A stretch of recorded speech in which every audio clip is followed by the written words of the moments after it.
Living Seed Media brings to you God's Word, which is His comprehensive equipment for changing lives. May the Lord impact your heart as you encounter His Word. For further inquiry or counsel, contact Peace House, P.O. Box 971, Boko, Benue State, Nigeria. Telephone numbers 0703 0363659, 0703 7681198. Email address lsmedia@livingseed.org, or visit our website at www.livingseed.org. Let us sit back and listen as the servant of God brings forth the word of life.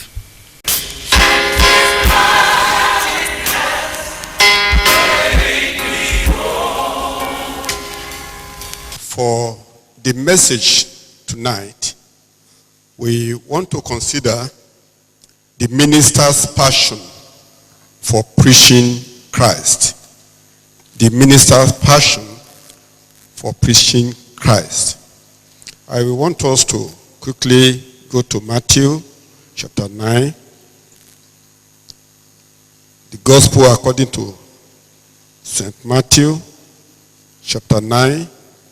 And we read from verse 35 through 38. Matthew 9:35. And Jesus went about all the cities and villages, teaching in their synagogues and preaching the gospel of the kingdom, and healing every sickness and every disease among the people. But when he saw the multitude, he was moved with compassion on them, because they fainted and were scattered abroad as sheep having no shepherd. Then said he unto the disciple, the harvest truly is plenteous, but the laborers are few. Pray ye therefore the Lord of the harvest, that he will send forth laborers into his harvest. Again, before we continue, we will quickly also read John 9. John 9 verse 4. I must walk the works of him that sent me while it is day. The night cometh when no man can walk. In these passages, we have seen our master, his commitment to the work God has committed into his hand. He said that he must do the work that the Father has asked him to do. He has a business before which he has come to do in the world. And in Matthew 9, we read that when he was going, he saw the multitude and he had compassion with them. Which kind of compassion? Because they all scattered around as sheep without shepherd. And that was why he prayed that the Lord will send harvester unto the field to harvest. And fortunately, God has seen in us harvesters that he has enlisted into the field of harvest. We minister, God has directly or indirectly enlisted us into his work, that we may lend a helping hand on the field to harvest. The question is, we as ministers, why has God called us? Why has he made us minister to his people? And when we consider that the minister's passion for preaching Christ Passion means strong feelings. Minister with strong feelings to introduce Christ to the people. In fact, when we look at our vocation, the commitment in our vocation is to preach Christ to people. When we consider Proverbs 24, verse 18, it says, where there is no vision, the people perish. A minister that does not know the purpose why God has called him into the ministry will only be on his own doing what he likes. But I believe that all of us here, we said that we had a calling before we come into the ministry. It is our calling that has brought us into the ministry, because many of us, we are pursuing one vocation or the other before we decided to come into the ministry. If we said that we receive calling from God for this work, why then has God called you? And to do what? That is the major problem that we have. Many of us that we say we receive call from God, we could not identify or really define the purpose why God has brought us into the ministry. It's just like when you are in your secular job as a teacher. Why are you brought to teach? And for what purpose? Maybe your discipline is mathematics. It is because of mathematics that you are employed.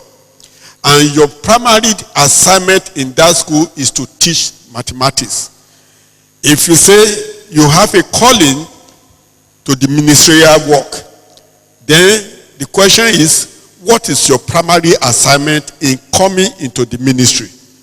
Your coming into the ministry is to minister salvation unto people that you are pastoring. If you do anything outside that, you are a failure. And God has made open to us areas that we can minister his salvation unto people. Most especially, we are very fortunate in the ministry, because there are a lot of platforms made available for us to reveal Christ to our congregation. When we talk of marriage, we bring people unto you so that you can release unto them, you can make known to them Christ. If it is burial, you have opportunity to minister Christ. If it is the normal worship every Sunday, or even in prayer meetings, you have opportunity to reveal Christ to everybody. We look into the life of Isaiah. Isaiah was a good preacher, and he prophesied and condemned the sins of the people. But it got to a point in chapter 6 of Isaiah, the Lord revealed to him a vision. And in that vision, he was able to discover God. And he was able to discover himself.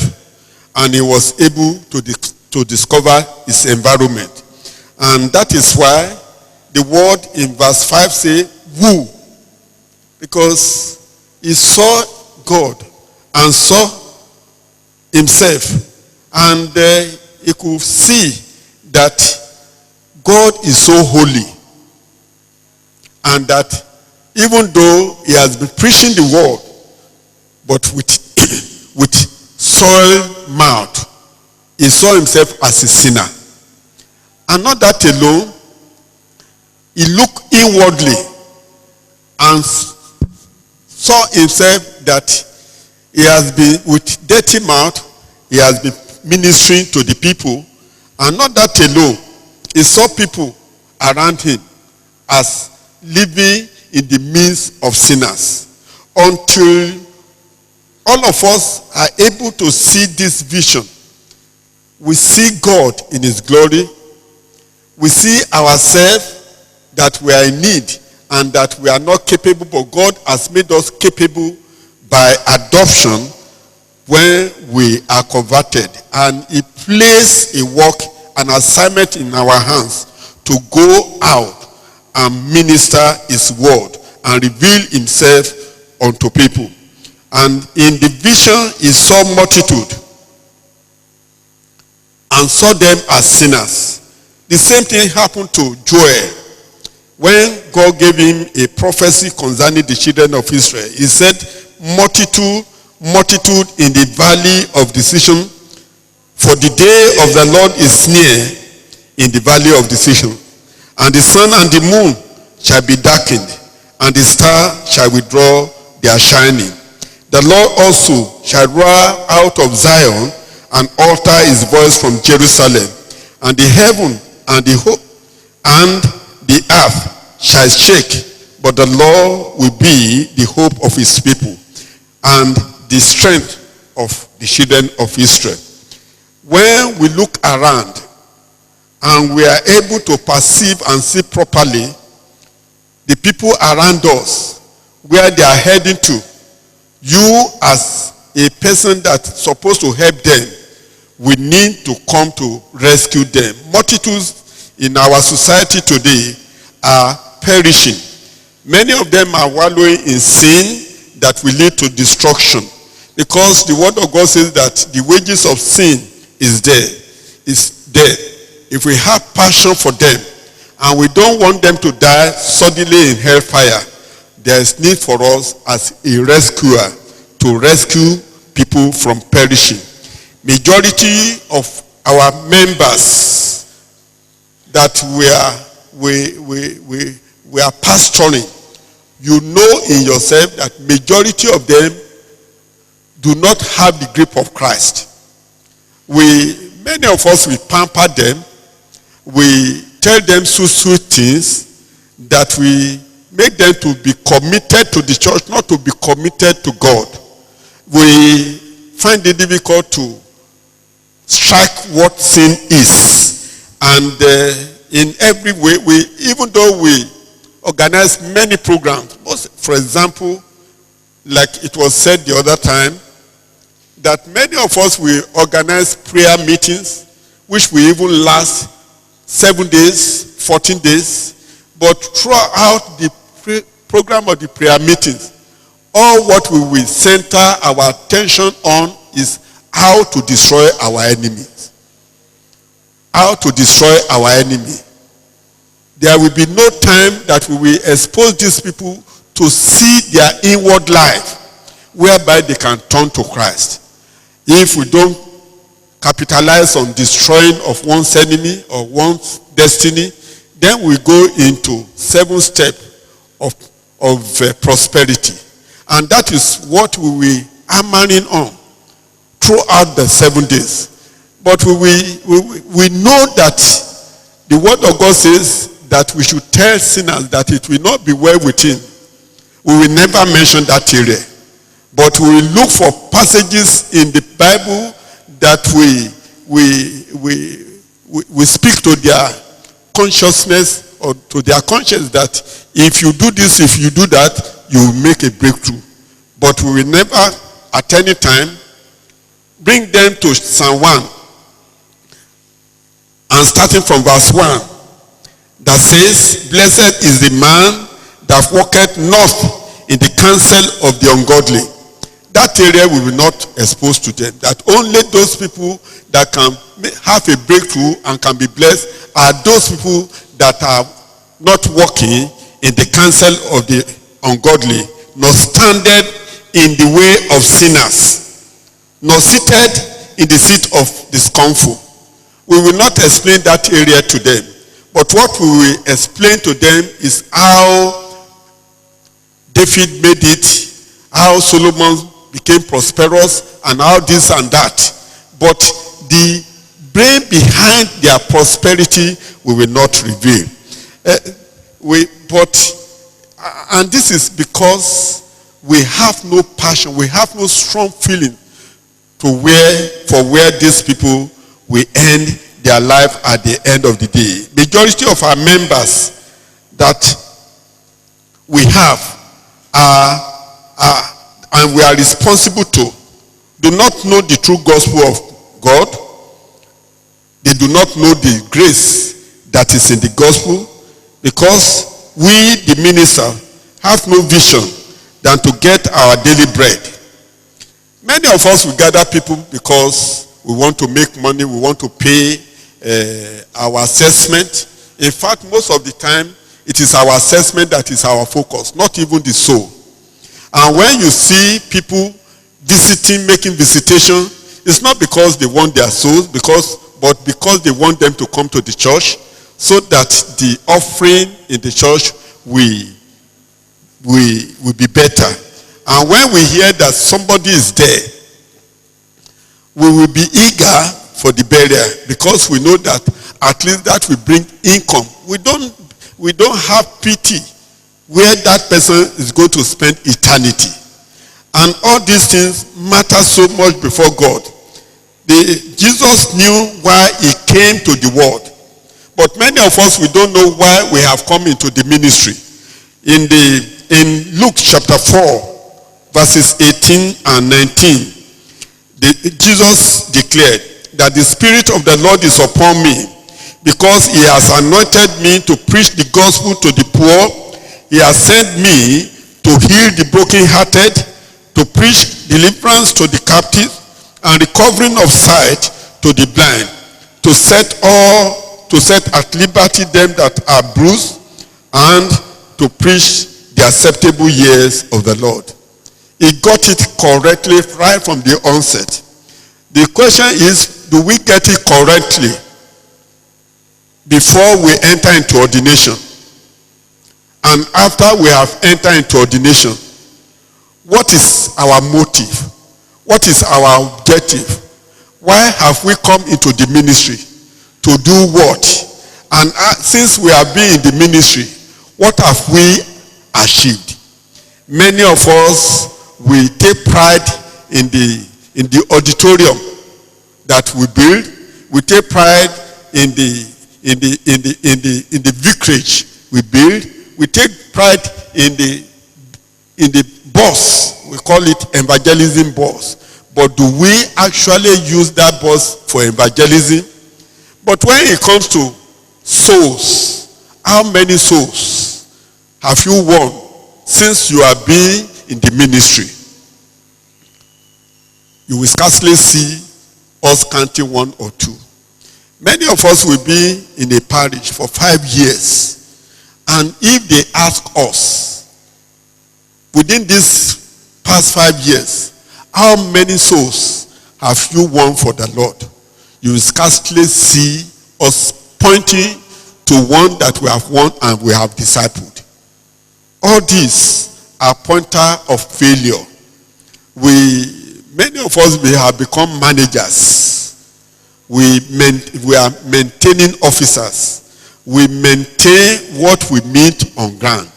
In fact, in the course of maintaining what we met on ground, most of the parishioners will leave the church, because when they find out that they are not getting enough nourishment from us, they leave the church. But Jesus said, I must walk the works of him that sent me while it is day. The night cometh when no man can walk. That's Jesus, whose image we must conform to. This is Jesus, the ultimate that is laying foundation for us. And is the same man that has employed us as minister to minister life unto people. He was so passionate about people. He was so zealous. He has the dream, he has the vision that he must walk the walk of the Father while it is yet day, because the night cometh when no man can walk. How serious do we take the ministry God has committed into our hands? And he said unto them, how is it that ye sought me. That was to the parents, even as early as 12 years. When the parents were looking for him, he told them, "Why are you seeking for me? Will you not know that I must be about my Father's business?" What is the business? What is your business in this ministry? All what we are rushing for is how to become big. Big for nothing. And the real work that God has committed into our hands, we have left it undone. But facing shadows, how to make it. Many of us, we have abandoned the real work, but we want to be like others. We look at our colleagues that we were both in university together and take to secular job, and we were in the hands of God. And we see within 2 years, 3 years, they bought good cars, they have built mansions, and we say, wow, after all, we left university together. Why me? Why this? Why that? And because of that, we will look for a way of cutting corners too, to make ourselves comfortable. Is that the work God has placed in your hands? We look for ways of helping ourselves. But Jesus said unto them, "My meat is to do the will of him that sent me, and to finish his work." Are you, after doing the will of God that has ordained you into the ministry, like Brother Gbile said yesterday, we need to consider our calling from where God brought us. We that were no people, but God has made us something in his hand for the world. I imagine no matter your age, if the president of the nation will come to your church for prayer, despite the fact that is a president, and maybe you don't have more than a diploma of theology, this man will still come before the altar, kneel down, and you place your hands on him. The professor will come and kneel down before you, and you put your hands on him. I don't see any honor that is greater than that. Man of God. They call us man of God. But are we really portraying the picture that people pictured us? Are we really man of God? Are we really doing the will of the master that has brought us into the ministry? The word of God says in Matthew 28, "And he said unto them, Go ye unto all the world, and preach the gospel to every creature." In Matthew, it says, "Go ye therefore and teach all nations, baptizing them in the name of the Father and of the Son and of the Holy Ghost, teaching them to observe all things whatsoever I have commanded you. And lo, I am with you always, even unto the end of the world." One thing that always pushed me is that at times, whenever I take my wife to market in those days, and she enters the market and I'm in the car, I will see multitude of people going up, coming down, going up, looking for what to buy.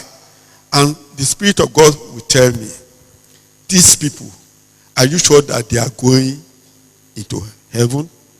Multitude in the valleys of decisions. And that will prick my heart. On Saturday or Friday or Sunday, open your television. Those of us that will love football, see multitude in the stadium. Are your spirit not pricked and say, These people that are sitting here, where are they heading to?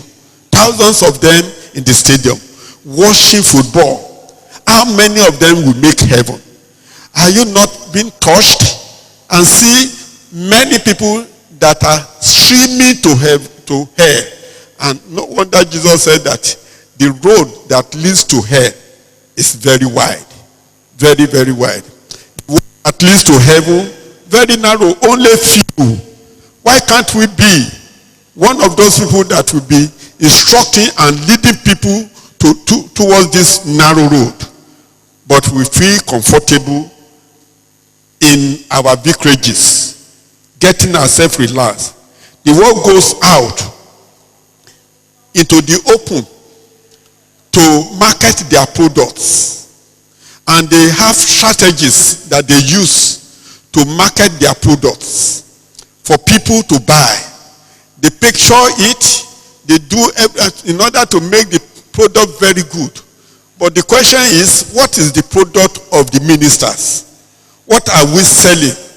What are we producing and selling to the people? And how do we sell it? What we sell to people is Christ being crucified and the hope of glory. The one that has salvation in his hand. How many times when we are celebrating life, which we call burial, how many times do we try to push Christ to them and let them see the uselessness of the war and let them know that this is the end? No matter either you are rich or you are poor, a time is coming when you'll be like this.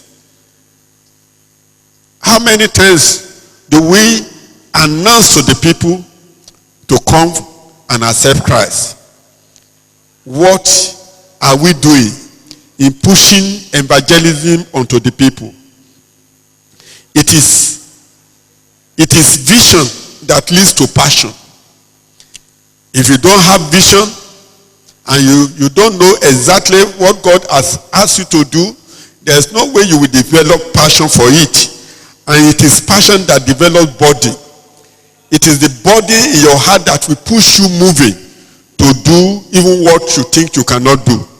Are you burdened as regards the religious situation and our outlook in our cities, in our towns, in our villages, and in Nigeria as a whole? The professing church of nowadays are becoming lukewarm and apostate. Many is fast becoming what you cannot imagine that will happen in the house of God. Many started well, but now they are now turning away from the faith. Just because it may be because of the economic situation, it may be because we lack vision, we don't know exactly what to do. Thousands of our regular church goers, we don't know, many of them do not hear the true gospel. Rather than we brainwash them, we give them what they want, not what God wants us to give them.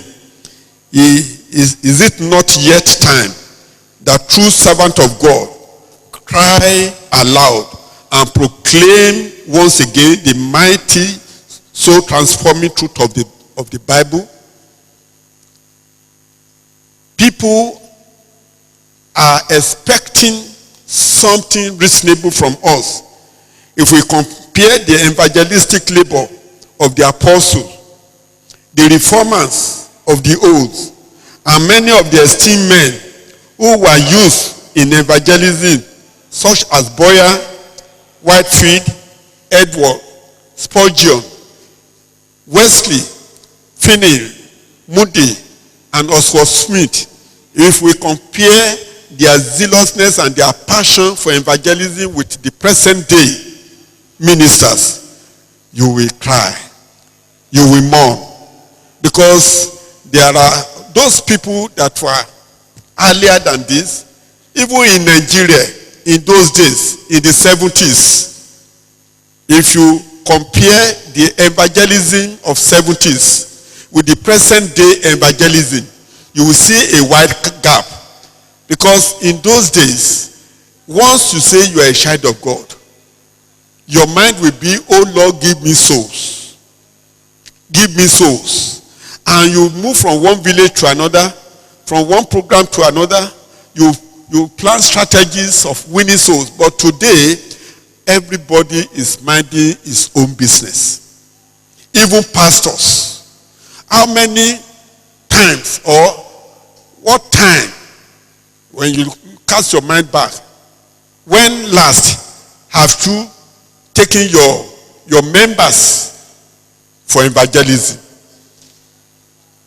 When last have you called your members and said, let us go and fish?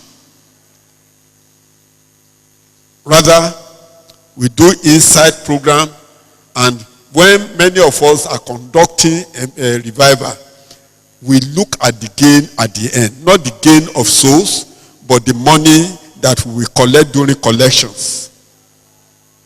Because we are really after how we pay our assessment.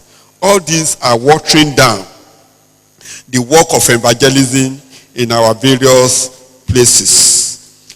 Anyone who will make an honest comparison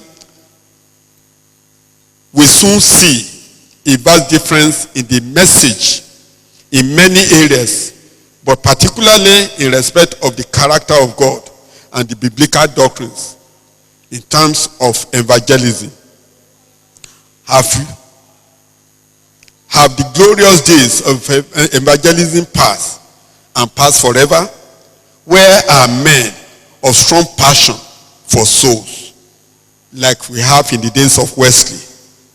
Is it really true that the day of revival are over in Nigeria and in our churches? How do we handle all this? Evangelism is God's only method of getting his work done here on earth. Evangelism is the only method God is using to get his work done here on earth. It depends on us to actualize this in our generation. It is only through this that the fire of evangelism will be kept burning. The world is lost in sin. We can't doubt that. Even in the church, since sin are now dominating church, even right from the altar to the pews, we can't deny that. Man needs to be delivered from the clutches of Satan and from spiritual blindness, so as to come back to the Creator. Soul winning is not a pious extra or Sunday supplement. It is our central vocation, the highest duty and greatest privilege given to ministers, to minister life unto others. The Great Commission must be central in our thinking and action. It is not enough to pray and sing. Christ commanded, go. Soul winning is life's most urgent endeavor that many of us will take lightly. We concentrate on things that are nothing before God. We centralize ourselves on things that will not make people to enter into heaven. But the only thing that is needful, we push it aside. Many of our members are living in total darkness of the true gospel. We have very few pulpits where genuine gospel is preached today. We have, at times, some of us will turn our people to politics. We turn it to theater, to dramatize. We turn it into a place where we canvass for money. We turn it to many things, whereas our pulpit is a place where people with high expectation are waiting for the true word of God that will reform their lives. But what do we see? We have made it another thing. May the Lord raise up men in this meeting that will be mindful of the purpose why God has made them minister. Men who, realizing the awful seriousness and responsibility of their calling, and laying aside all minor subjects, and fearlessly proclaim the great fundamental of the gospel that will lead to unmistakable repentance and testimony of the people. In this present generation, the enemy of the gospel, even among us, is upon us. Nothing but preaching of the gospel in the power of the Holy Spirit can stem the tide. Then let us evangelize. Let us go where the people are, and with the true gospel messages, and win the Christless masses to our Savior. Let us put gospel tracts and booklets in every home in our community. Scarcely will you see people, as it was in those days, distributing tracts today. Scarcely will you see it. But it's a good tool in our hands to witnessing Christ. If you have passion for souls, you will look for every device to win souls to Christ. Like I said, God has made open to us a lot of available opportunities. For example, let me tell you something. On my own, it is always common and more or less tradition for some of us that we are bishops, that even though we may not have celebrated birthday before, but once we become bishop, we try to celebrate birthday every year. You know why? And we also celebrate our consecration anniversary. And you know why? I look at all this. I say, these are good platforms that people can use to bring Christ to the people. In my own case, I'm so fortunate. Fortunate in the sense that I shared the month of my birthday is the same thing as the month of my consecration. And fortunately, they are so near. Instead of celebrating with glamour, I now turn it into harvest of souls. From 1st of March to 8th of March, everybody in the diocese, they will go out to harvest souls.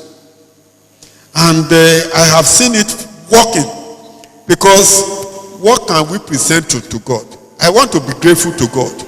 The only thing that I can use to be grateful to God is souls. It's God that has elevated me to where I am now. What can I render unto him? Not only with praises, but to present to him souls that God has given us through this privilege and opportunity. And I have seen it really working in our diocese. Many churches has been planted as a result of this every year, declaring March 1 to March 8 as a period of soul harvesting.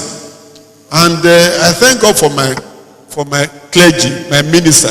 They caught the vision, and they cooperate with us, and they are doing it as real period, apart from the other days, but that singular period. And I always tell them that when you do this, you are only celebrating with me, and you are celebrating the vision God has given me. Brothers and sisters, we have many avenues through which we can harvest soul for the Lord. Everything depends on the passion, the feelings you have for perishing souls. In the present generation, did you ever read Proverbs 24, verses 11 and 12? It says, if thou forbear to deliver them that are drawn unto death, and those that are ready to be slain, if thou said, behold, we know it not, does not that pondereth the heart consider it? And he that keepeth thy soul, doth not he know it?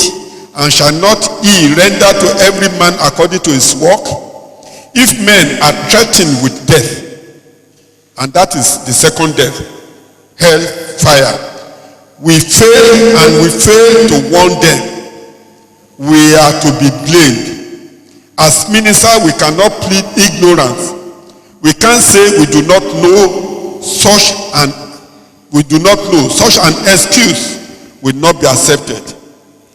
Ezekiel chapter 3 verse 17 through 19 says, Son of man, I have made thee a watchman unto the house of Israel. Therefore hear the word at my mouth, and give them warning from me. When I say unto the wicked, thou shalt surely die, and thou givest him not warning, nor speakest to him the wicked from warning to the wicked from his wicked way, this to save his life, the same wicked man shall die in his iniquity, but his blood will I require at thy hand. Yet, if thou warn the wicked, and he turn not from his wickedness, nor from his wicked way, he shall die in his iniquity, but thou hast delivered thy soul. Have we not read it? You are a minister over 400 people, and you refuse to warn them that the soul that sinneth shall die, and the wages of sin is death. But you are pampering them. You don't want to offend them. And anytime any one of them dies, you are happy because you, most especially if you know that that old man has a lot of big children, you'll be happy. You say, yes, it is time for me to harvest money. But this old man or old woman has no eternity than to go to hell. The word of God says that I will require the blood of that person in your hands. Let us cast our mind back.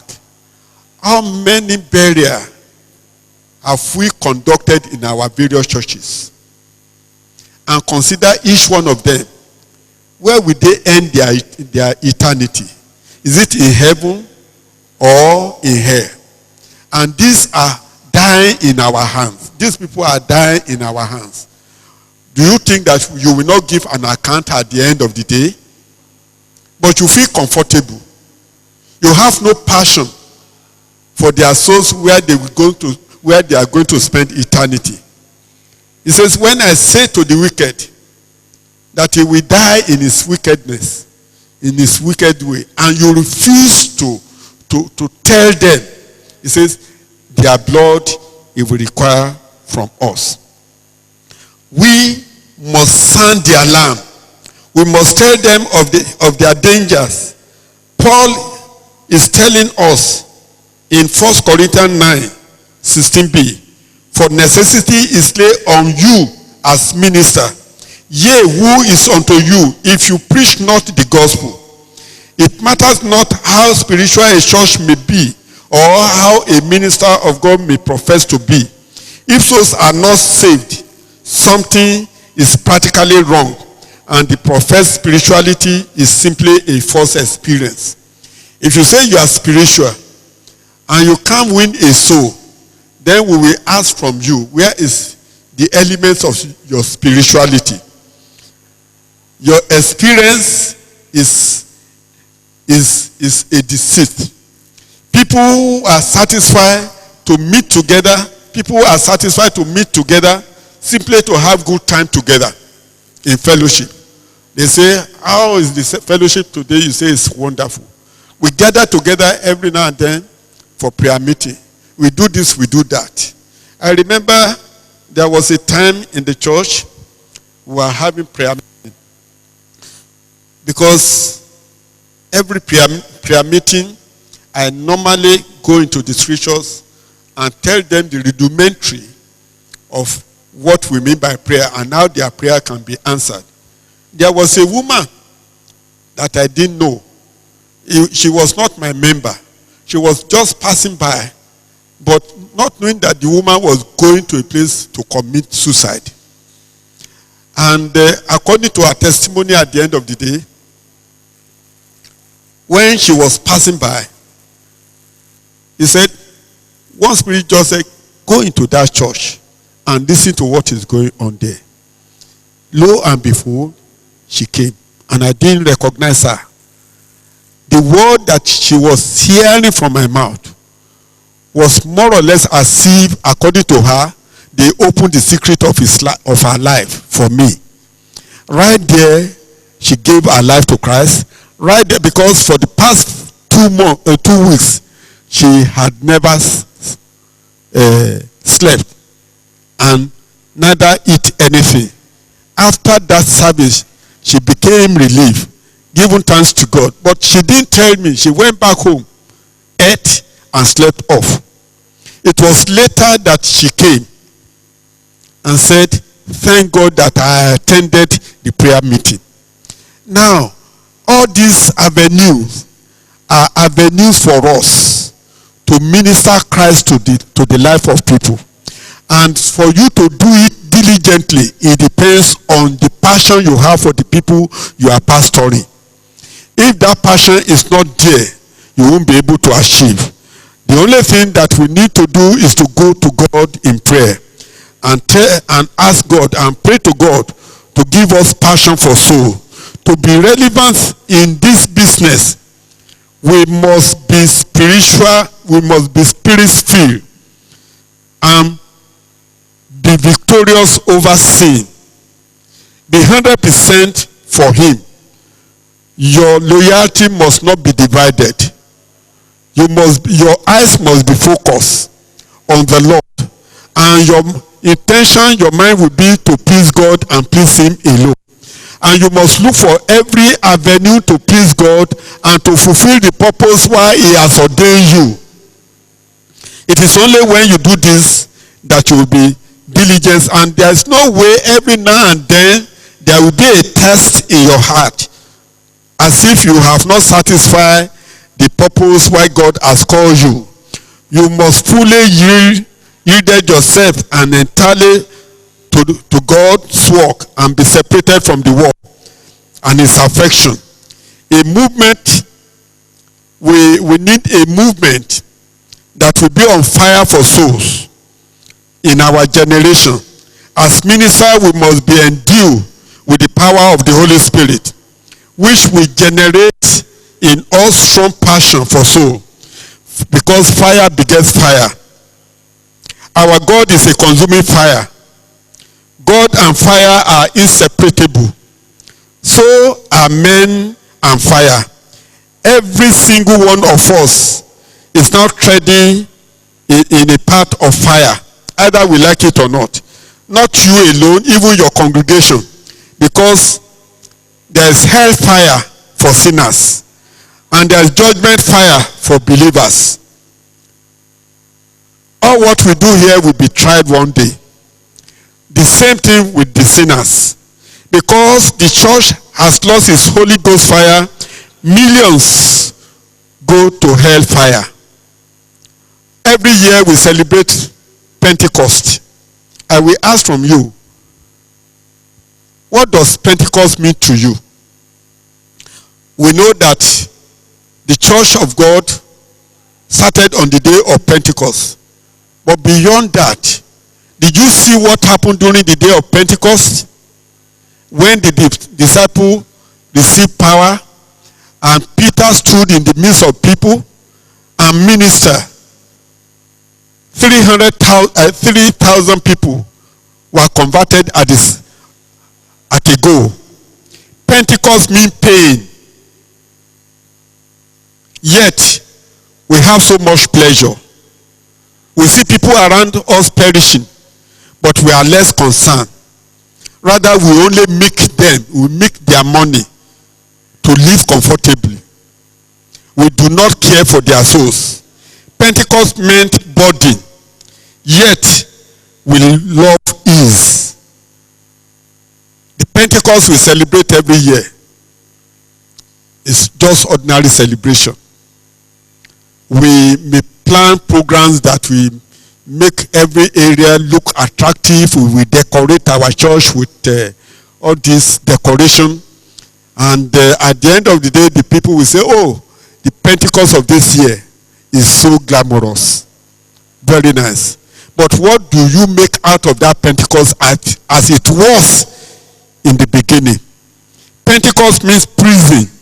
Yet most of us will do anything rather than for Christ's dear sake get into prison. Perhaps Pentecost relief will get many of us into jail. Can we consider the Pentecost and look at the meaning, so that with the Holy Ghost fire, it will generate passion that will make us have concern for the people or for our parishioners, the congregation that we pastor. Let us count the numbers of those people in our congregation and examine it critically. How many of them are we leading to heaven? That is where we ought to start. There must be a passion for soul in the heart of minister.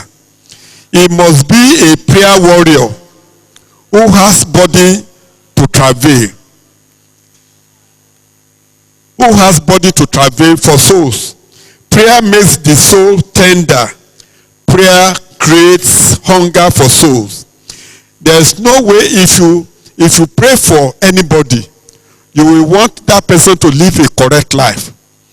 And if you have thirst, you have passion for people, that will push you to your knee to pray for that person and to hand over the life of that person to the hands of God. It's only the understanding souls that will pray. The praying soul gets understanding. For this sin-hungry age, we need a prayer-hungry church. When you see the way things are going in your church, you need to gather people and cry unto God on behalf of others, that God will save his people and deliver them. And that will push you to action. Let us arise from this meeting and evangelize our environment and keep doing it, that men may have a change to hear the gospel and be saved. Because how can they hear without somebody telling them? It's you that you need to tell them. The Bible says, how would they hear without being sent and without being informed? You are the one that God has sent out unto this generation to proclaim the gospel of salvation unto the lost. God will set his seal of approval on us as we do it for the salvation of the people, for the restoration of backslider, and the edification of believers. Quickly, before I come to the end, I want to challenge us with the word of an atheist, with the word of a communist, and with the word of a believer. An atheist gave this challenge. He says, if I firmly believe, as millions say they do, that the knowledge and practice of religion in this life influences destiny in another, then religion will mean to me everything. I will cast away earthly enjoyments as dross, earthly cares as follies, and earthly thoughts and feeling as vanity.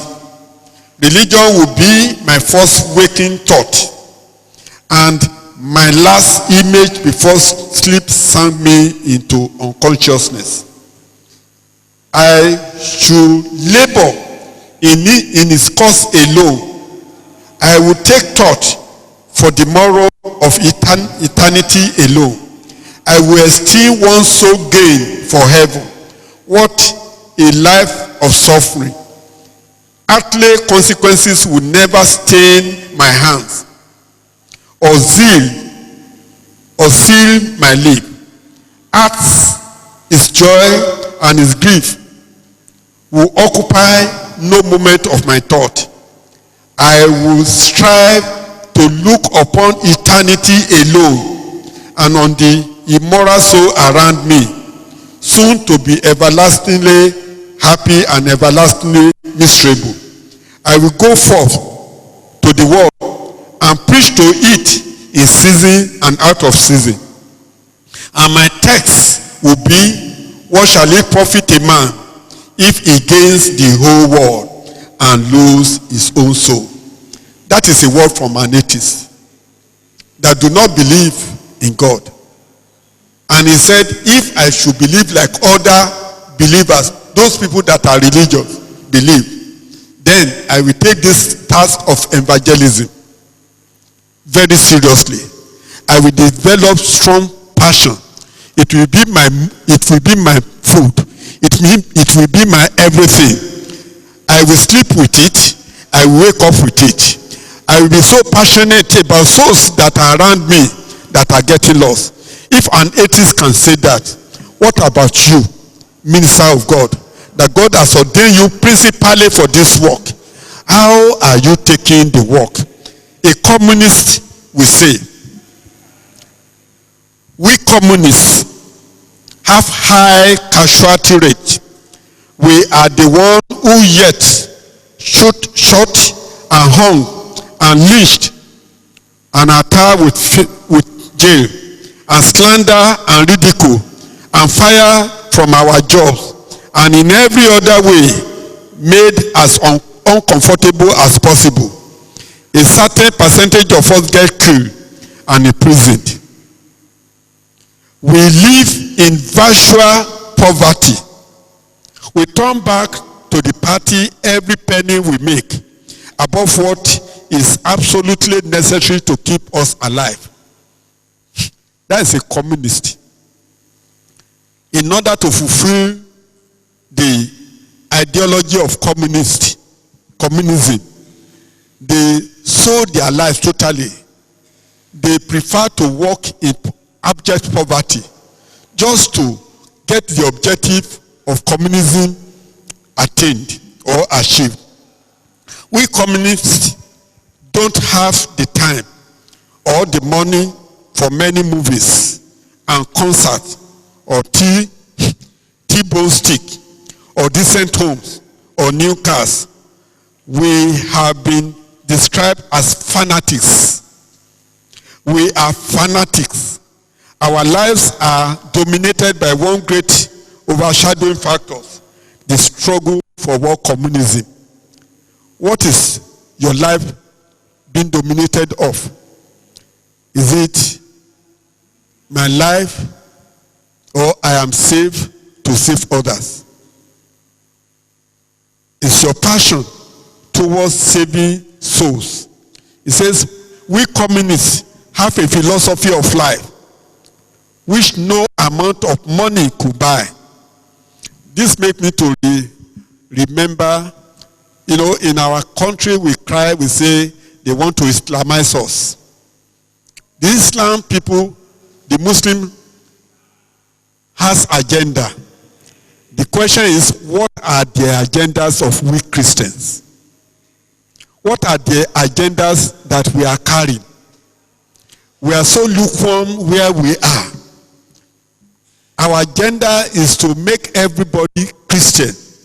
But how are we pushing it? How are we pursuing it? These people are pursuing their own, and we are crying. Are they disturbing us not to pursue our own agenda? But we are lukewarm. We are lukewarm.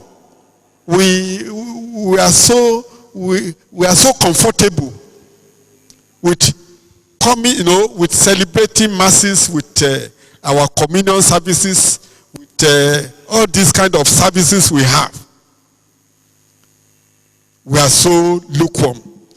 But these communist people, they said, we communists have a philosophy of life which no amount of money could buy. We have a cause to fight for and a definite purpose of life. What is the cause you are fighting for? We subordinate our petty personal services into a great movement of humanity. And if our personal lives seems hard, or our egos appear movement of humanity, and if our personal life seems hard, and our eyes appear to suffer through subordination to the party, then we are adequately compensated by the thought that each of us in a small way is contributing something new and true and better for mankind. They are satisfied with that. Then the question is, what is your contribution to your generation for God? What is your contribution? These people are satisfied that they are contributing in their own way to humanity. There is one thing in which I am indeed earnest, and that is the communist cause. It is my life, my business, my religion, my hobby, my sweetheart, my wife, my mistress, my bread and meat. Remember, Jesus said, my meat is to do the work of whom has sent me. These people are now talking of meat, that communism is their meat. I work at it in the daytime and dream of it at night. I cannot carry on friendship. I cannot carry on a friendship, a love affair, or even a conversation without relating it to this force, which both drives and guides my life. That is communism. And remember, we have a better thing in our hands. We have life. But these people do not have life. But they are well committed to things that will lead them to hellfire. But what will lead people to heaven, we are not committed. I evaluate people. I evaluate books and ideas and action according to how they affect the communist cause. And by their attitude towards it, I have already been in jail because of my ideas. And if necessary, I am ready to go before Pharaoh's court. That is a communist. But hear what John Wesley says.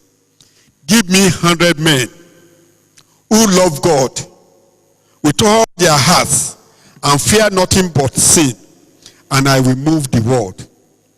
Jesus says, say not ye, there are yet 4 months, and then cometh harvest. Behold, I say unto you, lift up your eyes and on the field, for they are white already to harvest. And lo, I hear the voice that says, whom shall I send? And who will go for us? Can you stand up to say, here am I, Lord, send me? Let us stand up. Let us stand up. How many years have you wasted in the ministry without having a soul to present to your Lord? How many times God has given you opportunity to minister the sincere word to the people, and you shy away? Won't you say, here am I, send me, here am I, send me. If the Lord needs somebody, here am I, send me. Together, here am I, send me. Here am I, send me. If the Lord needs somebody, here am I, send me. The word has come. Who shall I send? And who shall go for us? Look on the field. The field is already white. Lift up your eyes, for the field is already white. who will go into the harvest field to harvest for the Lord. Pray to God and say, Lord, have mercy on me. Have mercy on me. If you die today, what will you present to your Maker? What will you say is your achievement in this ministry? What will you say is the labor and the fruit of your labor, or the fruit of your labor here on earth? Will you be able to present anybody and say, Lord, this is the fruits of my labor? Remember, the Bible says that any tree that does not bear fruit, any branch that does not bear fruit shall be cut off. Do you want your life to be cut off? Won't you say, Lord, have mercy on me. Give me another opportunity. Make me what you want. Make me a good harvester in this place and confirm it in my life before I leave this place. Like that man that was on his sick bed after he has been ministered to and gave his life to Christ. And he saw everything around him and saw people, souls perishing, even though on the sick bed. He rendered a chorus because he was so passionate about souls but had no opportunity of going out. And he sang a song. He said, shall I go an empty-handed? Shall I meet my Savior so? Not with one soul to greet my Savior. Shall I empty-handed go? Shall I go an empty-handed? Shall I meet my Savior so? Not with one soul to greet my Savior. Shall I empty-handed go? Will you leave this world after all the opportunity God has given you to win soul? Will you leave this world without anything to show to your master who has saved you so that you can save others? What will you say is your benefit for heaven? With all the resources God has given you, with all the privileges God has given you, taking you from nowhere and making you to die with the kings and princes, and at the end of the day, you become a failure in his hand. Won't you say, Lord, I don't want to be a failure. Have mercy on me. Lord, here am I. Send me. Lord, develop in me passion for soul, not passion for money. Passion for soul, not passion for prosperity. Passion for souls, not passion to accumulate. Create a deep gully of thirst. Thirst in me. Hunger in my soul.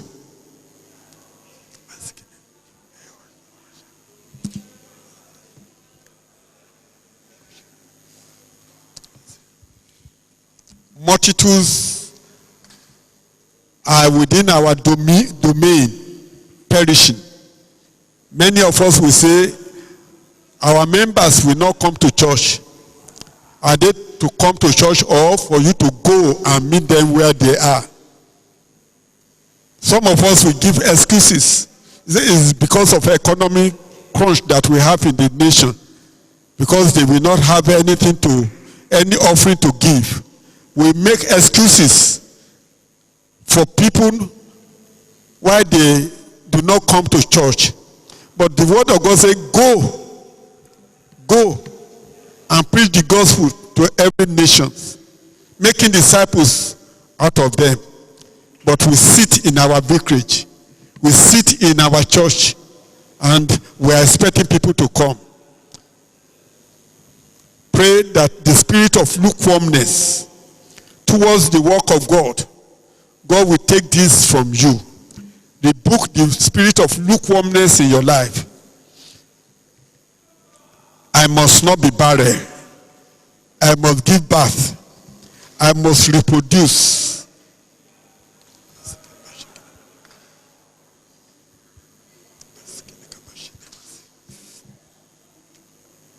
Pray for forgiveness of the past lukewarmness. Pray for the forgiveness for the past uncared attitude. That the Lord will forgive you. Let us rededicate and recommit our lives unto God again.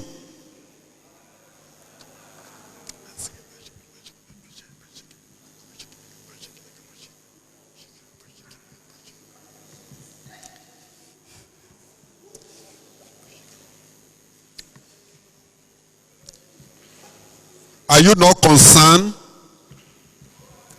for every soul that you lose in your church? You will hear the news, so person has passed on. Are you so much comfortable? Are you sure where they are going to spend eternity? Whereas God has made you a watchman over their lives.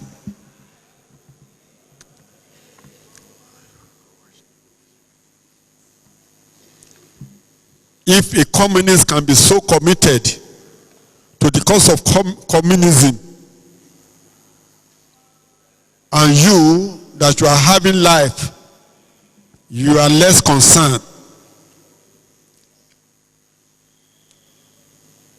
Communists will struggle to make everybody be a communist. And at the end of the day, it will lead them to hell. But you, that the Lord has redeemed you for a purpose. The Lord has saved you to save others. You have no concern. After your salvation, you care less whether others will be saved or not. You care less for others where they are going to spend their eternity. Is that not wickedness and selfishness?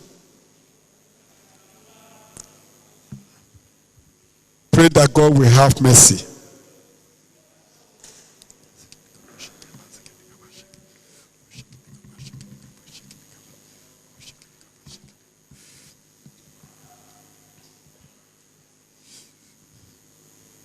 Pray that the Lord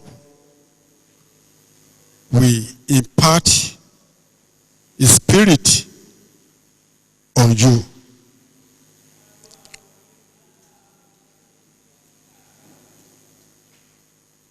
That what happened on the day of Pentecost will happen in your life.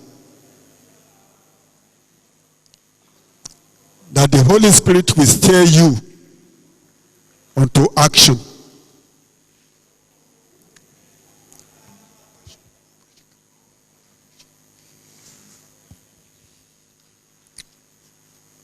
Won't you see, Lord, all the wasted years that the cankerworm and palmerworm has eaten in my life, Lord, restore back unto me. That as from today, I will start having good days in witnessing your salvation unto others, in making you known unto people around me. That as from this present moment, I make up my mind, I will go into places, placing tracts, booklets into the hands of people, to witnessing you unto souls, that souls may be brought back to the kingdom. Make passionate determination and enter into covenant with God and say, Lord, enough is enough. Henceforth, I don't want the blood of any of my parishioners to be requested from me. I want to be clear of their guilt.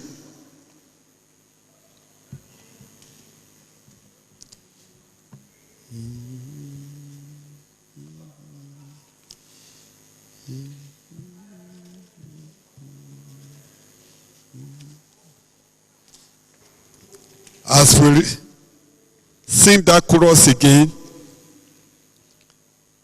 I call on Brother Profi to come forward and pray for us. Yaramai, send me. Yaramai, send me. If the Lord will need somebody, Yaramai, send.